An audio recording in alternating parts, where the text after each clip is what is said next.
Welcome to Madhu's embroidery and crafts. இந்த வீடியோவில் long frock embroidery design பார்க்க போகிறோம். ஸோ இந்த லாங் ஃப்ராக் ஸ்டிச் பண்ணுறதுக்கு பட்டுப்பாவாடை கிளாத்தாக எடுத்திருக்காங்க. இதில் வந்து டபுள் ஷேட் கலர்ஸில் வித் காப்பர் ஜெரியோட ஒரு பிக் பார்டர் டிசைனோட இந்த மாதிரியாக இருக்குது. ஸோ இந்த லாங் ஃப்ராக்குக்கு எப்படி நெக் டிசைன் ட்ரா பண்ணியிருக்கோம் அப்படிங்கிறத பாருங்கள். நல்ல ஒரு ரவுண்ட் நெக் இந்த மாதிரியை இப்போ ட்ரா பண்ணி முடித்ததுக்கப்புறமா சைடில் 2 சைடும் நல்லா கர்வ் டிசைன்ஸோட ஒரு டயக்ராம் நல்லா ட்ரா பண்ணி எடுத்து வச்சுருக்கோம். அண்டு சம் புட்டாஸும் இந்த மாதிரியாக எல்லாம் ட்ரா பண்ணி வச்சுருக்கோம். இதுக்கு என்னென்ன மெட்டீரியல்ஸ் ஃபஸ்ட்டு யூஸ் பண்ண போகிறோம் அப்படிங்கிறத பார்ப்போம். ஸோ இந்த லாங் ஃப்ராக் எம்ப்ராய்டரி டிசைன் பண்ணுறதுக்காக இந்த மாதிரியான டேப்லெட் பீட்ஸ் அந்த பட்டுப்பாவாடைக்கு மேட்சிங்காகவே சூப்பர்பாக எனக்கு கிடச்சிது. ஸோ இதை வச்சு தான் நான் இப்போ என்ன செஞ்சுக்கிட்டேன், எம்ப்ராய்டரி டிசைன் பண்ண போகிறேன். நெக்ஸ்ட் வந்து இந்த மாதிரியாக நல்ல க்ரீன் கலரில் இருக்கிற சீக்வன்ஸ் அண்டு லீஃப் ஷேப்பில் அந்த ஐ ஷேப்பில் இருக்கிற சீக்வன்ஸ் அண்டு கொஞ்சம் இந்த மாதிரி செயின் ஸ்டோன், காப்பர் பீட்ஸ், ஏன்னா ஜரி வந்து காப்பரில் இருக்கிறனால காப்பர் ஜரி அண்டு காப்பர் பீட்ஸ் இது எல்லாம் யூஸ் பண்ணி எப்படி நம்ம ஒர்க் பண்ணிக்கலாம் அப்படிங்கிறத பார்ப்போம். இதுக்கு அந்த ரவுண்டு நெக்கில் வந்து ஃபஸ்ட்டு வந்து நான் வந்து இந்த சீக்வன்ஸை வச்சு ஸ்டிச் பண்ணி முடிச்சுக்கிட போகிறேன். ஸோ சீக்வன்ஸை இந்த மாதிரி நீடில் எப்படியெல்லாம் லோட் பண்ணலாம் அப்படிங்கிறது இதுக்கு முந்தின நிறைய வீடியோஸ்லாம் நான் சொல்லிக் கொடுத்துருக்கேன். ஸோ புதுசாக பார்க்குறவங்களுக்கு டிஸ்கிரிப்ஷனில் லிங்க் கொடுக்குறேன், அதை பார்த்து நீங்களும் கற்றுக்கோங்க. ஸோ இந்த மாதிரியாக இப்போ சீக்வன்ஸை நீடில் நிறைய லோட் பண்ணிவிட்டு ஒன் பை ஒன்னாக இந்த சீக்வன்ஸை கண்டினியூஸாக ஸ்டிச் பண்ணி ஃபினிஷ் பண்ணி முடிச்சுக்கிடணும். அண்ட் நெக்லைன் பக்கம் 3 rows ஆஃப் செயின் ஸ்டிச் வந்து காப்பர் ஜரியிலேயே ஸ்டிச் பண்ணி முடிச்சிட்டேன். முடித்ததுக்கப்புறமா இந்த கர்வ் டிசைன்லேயும் கொஞ்சம் சீக்வன்ஸை மட்டும் யூஸ் பண்ணி ஃபினிஷ் பண்ணியிருக்கேன். அண்ட் இப்போ இந்த டேப்லெட் பீட்ஸ் இந்த மாதிரியை த்ரெட்டில் இன்சர்ட் பண்ணியிருக்கோம். அதை ஜஸ்ட் இப்படி ரிமூவ் பண்ணிவிட்டு ஒன் பை ஒன்னாக இந்த டேப்லெட் பீட்ஸையும் நார்மல் ஹேண்ட் நீடில் யூஸ் பண்ணி ஸ்டிச் பண்ணி ஃபினிஷ் பண்ணி எடுத்துக்கிட்ட போகிறேன். ஸோ அதுக்கு வந்து டேப்லெட் பீட்ஸை ஸ்டிச் பண்ணுறதுக்கு நான் வந்து நார்மல் நீடில் தான் யூஸ் பண்ணுறனால இந்த சேம் கலர் மேட்சிங் த்ரெட்டை எடுத்துகிட்டு அதில் நல்லா 2 or 3 ஸ்டிச்சஸ் இந்த மாதிரி பீட்ஸில் நம்ம நீடில் இன்சர்ட் பண்ணி நல்லா ஸ்ட்ராங்காக ஸ்டிச் பண்ணிக்கிடணும். ஜஸ்ட்டு நான் வந்து 1 கவுண்டிங்ஸ் ஆஃப் த்ரெட்டு தான் எடுத்து டபுளாக நாட் போட்டிருக்கேன். ஜஸ்ட்டு நம்ம என்ன செஞ்சுக்கணும், இது கம்மியாக த்ரெட்டு இருக்கிறனால இதனால் ஒரு 2 or 3 டைம்ஸ் நம்ம அந்த பீட்ஸோடைய ஹோலில் இன்சர்ட் பண்ணி ஸ்டிச் பண்ணிட்டோம்னா நல்லா அந்த பீட் வந்து ஷேக் ஆகாமல் நல்லா ஸ்ட்ராங்காக க்ரிப்பாக நல்லா நீட் ஃபினிஷிங்கில் இருக்கும். ஸோ அதை வந்து இந்த மாதிரியே இப்போ ஃபஸ்ட்டு வந்து டேப்லெட் பீட்ஸை ஸ்டிச் பண்ணிக்கிறேன். நெக்ஸ்ட்டு இந்த டேப்லெட் பீட்ஸ் எல்லாம் ஸ்டிச் பண்ணி முடித்ததுக்கப்புறமா இந்த மாதிரியாக செயின் ஸ்டோனையும் நான் எடுத்து இந்த பீட்ஸை அதாவது டேப்லெட் பீட்ஸை சுற்றி ஸ்டிச் பண்ணிக்கிட்ட போகிறேன். ஸோ ஃபஸ்ட்டு என்ன பண்ணிக்கிறேன்னா கொஞ்சம் லைட்டாக க்ளூ வந்து அந்த பீடை சுற்றி டேப்லெட் பீடை சுற்றி லைட்டாக அப்ளை பண்ணிக்கிட்ட போகிறேன். இப்படி அப்ளை பண்ணிக்கிட்டோம் அப்படின்னம்னா அந்த டேப்லெட் பீட்ஸும் மூவ் ஆகாது. இந்த ஃபேப்ரிக் க்ளூ மேலே அந்த செயின் ஸ்டோனை நம்ம ஸ்டிக் பண்ணி முடித்ததுக்கப்புறமா செயின் ஸ்டோனும் ஷேக் ஆகாமல் இருக்கும். ஸோ ஜஸ்ட் லைட்டாக தான் க்ளூ வச்சுக்கிடணும்.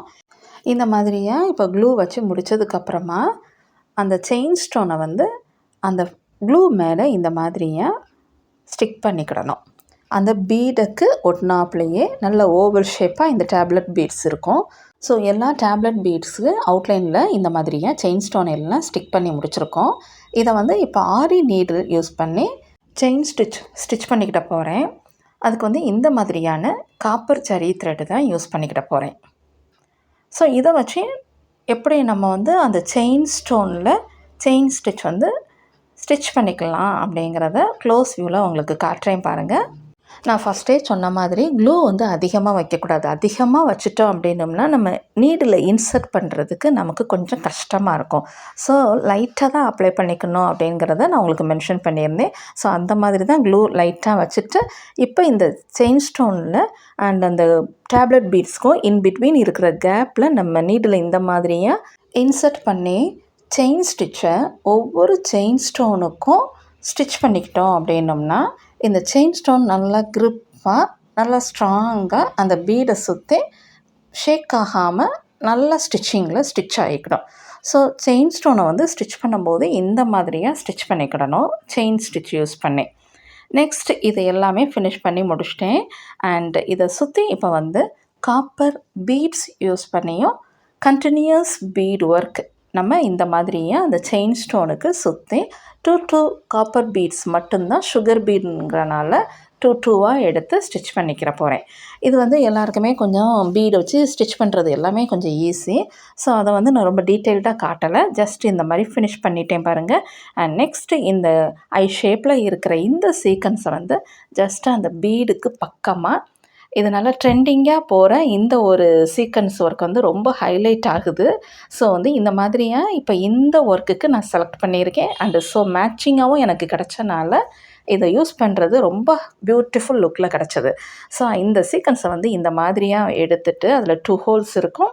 அதில் 1 ஹோலில் இந்த மாதிரியாக வச்சுட்டு ஜஸ்ட்டு காப்பர் சுகர் பீடையே இதில் வச்சு அதில் 2 பீட்ஸ் மட்டும் இன்சர்ட் பண்ணிவிட்டு அதர் ஹோலில் இந்த மாதிரியாக ஸ்டிச் பண்ணி முடிச்சுக்கிடணும். இந்த சீக்வன்ஸை வச்ச உடனே தான் இந்த எம்ப்ராய்ட்ரி டிசைனு ரொம்ப ஹைலைட் ஆச்சு. ஏன்னா இது லேட்டஸ்ட்டாக நம்ம எல்லாமே இப்போ ப்ரூச்சஸுக்கு இந்த சீக்வன்ஸை இப்போ அதிகமாக எல்லாருமே யூஸ் பண்ணுறோம். ஸோ நல்லா ஒரு ஷைனிங் எஃபெக்டும் இருக்குது. ஸோ இந்த டிசைனில் வந்து இந்த சீக்வன்ஸை வச்சு முடித்த உடனே ஒரு ஸோ பியூட்டிஃபுல் லுக்லேயும் ரொம்ப நல்ல ஒரு ஷைனிங் எஃபெக்டும் கிடச்சிது. ஸோ இந்த ஸ்பேஸில் வந்து நான் வந்து ஒரு 3 சீக்வன்ஸை இந்த இடத்துல இதே மாதிரி இந்த ஐ ஷேப்பில் இருக்கிற சீக்வன்ஸை வந்து ஸ்டிச் பண்ணி முடிச்சுக்கிட போகிறேன். அண்டு இதனுடைய ஆஃப்டர் ஸ்டிச்சிங் இந்த லாங் ஃப்ராக் எம்ப்ராய்ட்ரி எப்படி இருக்கும் அப்படிங்கிறது நெக்ஸ்ட்டு ஒரு ஷார்ட் வீடியோவில் கண்டிப்பாக ஷேர் பண்ணுவேன். அதையும் மிஸ் பண்ணாமல் பார்த்துக்கோங்க. ஓகே, இப்போ ஃபைனலாக இந்த லாஸ்ட் சீக்வன்ஸையும் இதே மாதிரி வச்சு ஸ்டிச் பண்ணி முடிச்சுக்கிட்டேன். இதே மாதிரி தான் மற்ற டேப்லெட் பீட்ஸுக்கு அவுட்லைனில் இந்த மாதிரியாக இந்த ஐ ஷேப்பில் இருக்கிற சீக்வன்ஸை வச்சு ஸ்டிச் பண்ணிவிட்டு சம் புட்டாஸும் இதே மாதிரியே ஸ்டிச் பண்ணி முடிச்சுக்கிட்டேன். அண்ட் இது ஃபினிஷ் பண்ணி முடித்ததுக்கப்புறமா இதனுடைய ஃபைனல் லுக் இந்த மாதிரியாக இருக்கும். நெக்ஸ்ட்டு இதனுடைய ஸ்லீவுக்கும் எப்படி இந்த டேப்லெட் பீட்ஸ் யூஸ் பண்ணி நம்ம டிசைன் பண்ணியிருக்கோம் அப்படிங்கிறது ஜஸ்ட் அரேஞ்ச் பண்ணி உங்களுக்கு இந்த ஸ்லீவ் டிசைனையும் காட்டிடுறேன். அண்டு இந்த வீடியோ உங்களுக்கு ரொம்ப யூஸ்ஃபுல்லாகவும் இருந்திருக்கும். எப்படி ஒரு டேப்லெட் பீட்ஸ் யூஸ் பண்ணி நம்ம ஒரு எம்ப்ராய்டரி டிசைன் பண்ணிக்கலாம் அப்படிங்கிறது உங்களுக்கு ஒரு ஐடியா கிடச்சிருக்கும். ஸோ இது வரைக்கும் மதுஸ் எம்ப்ராய்டரி அண்ட் கிராஃப்ட்ஸுக்கு சப்ஸ்கிரைப் பண்ணாதவங்க சப்ஸ்கிரைப் பண்ணிக்கோங்க.